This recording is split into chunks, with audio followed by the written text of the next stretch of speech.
2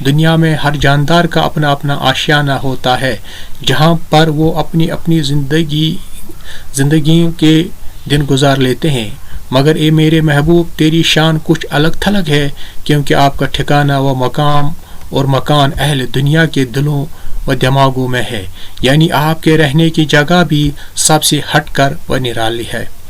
غمو غصہ رنجو و اندو و ہرما، غمو غصہ رنجو اندو و ہرما، ہمارے بھی ہے مہرباں کیسے کیسے۔ رنج غم، علم پریشانی، اندوہ غم، ہرما مایوسی ناامیدی۔ تشریح: یہ شعر آتش کی غزل سے ماخوذ ہے۔ اس شعر میں شاعر اپنی بد نصیبی کو کوستے ہوئے فرماتے ہیں کہ خوشیاں میرے آنگن میں کبھی بھول کر بھی نہیں آتی، وہ جیسے مجھ سے صدا کے لیے روٹ گئی ہیں، مگر اس کے برعکس غم، پریشانیاں، مصیبتیں میری پرچھائیاں بن گئی ہیں، کبھی ہم سے دور ہی نہیں ہوتی ہیں۔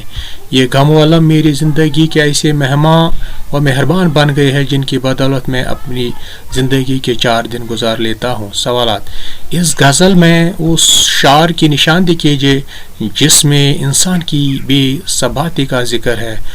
جواب: وہ شعر یہ ہے: نہ ہے گور سکندر نہ ہے قبر داراں، مٹے نام یوں کے نشاں کیسے کیسے۔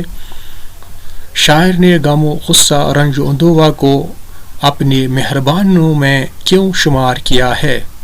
جس طرح دنیا میں رہتے ہوئے ایک انسان دن و دولت، مال و اسباب، زر و زمین کے سہارے زندگی گزارتا ہے، اسی طرح شاعر کے لیے یہ کام غم و غصہ، رنج و اندوہ انجام دیتے ہیں، اسی لیے شاعر نے ان کو اپنے مہربان گن لیے ہیں۔ آتش کی حالات زندگی اور شاعری غزل گوئی پر ایک نوٹ لکھیں۔ حالات زندگی: خواجہ حیدر علی آتش کا اصلی نام حیدر علی تھا اور آتش تخلص تھا۔ آپ کے والد صاحب کا نام خواجہ علی بخش تھا۔ آپ کی پیدائش فیض آباد میں 1777 عیسوی میں ہوئی۔ بچپن میں ہی والد کا انتقال ہو گیا تھا، جس کی بنا پر آپ کی تعلیم مکمل نہ ہو سکی۔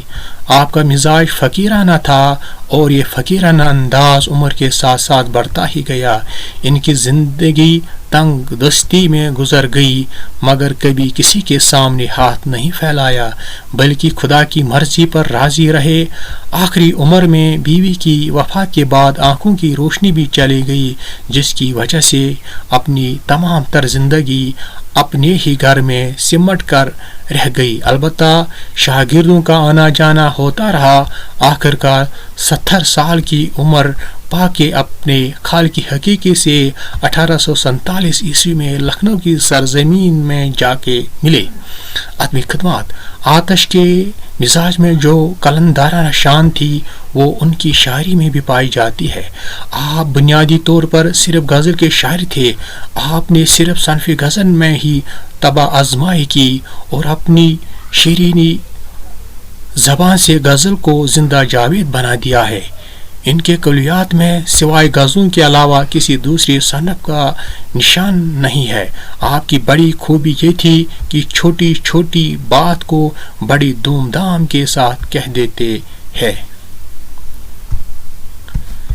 اس شعر کی تشریح کریں۔ نہ گوری سکندر نہ ہے قبر دارا، مٹے نام یوں کے نشاں کیسے کیسے۔ گوری قبر، سکندر ایک عظیم بادشاہ کا نام، دارا ایک بادشاہ جس کا نام دارا شکوہ تھا۔ نامی شہرت۔ تشریح: یہ شعر آتش کی غزل سے نکالا گیا ہے۔ اس شعر میں شاعر دنیا کی تلخ حقیقت کو بیان کرتے ہوئے فرماتے ہیں کہ یہ دنیا فانی ہے، سدا رہنے کا ٹھکانہ نہیں ہے، یہاں ہر ایک کو ایک دن فنا ہونا ہے۔ کتنے پیغمبر و عام لوگ آئے، سب مر یا وصال پا کے چلے گئے، یہاں تک دنیا کے 2 عظیم بادشاہوں یعنی سکندر اور دارا شکوہ کی قبروں کے نشان بھی باقی نہ رہے۔ شکریہ۔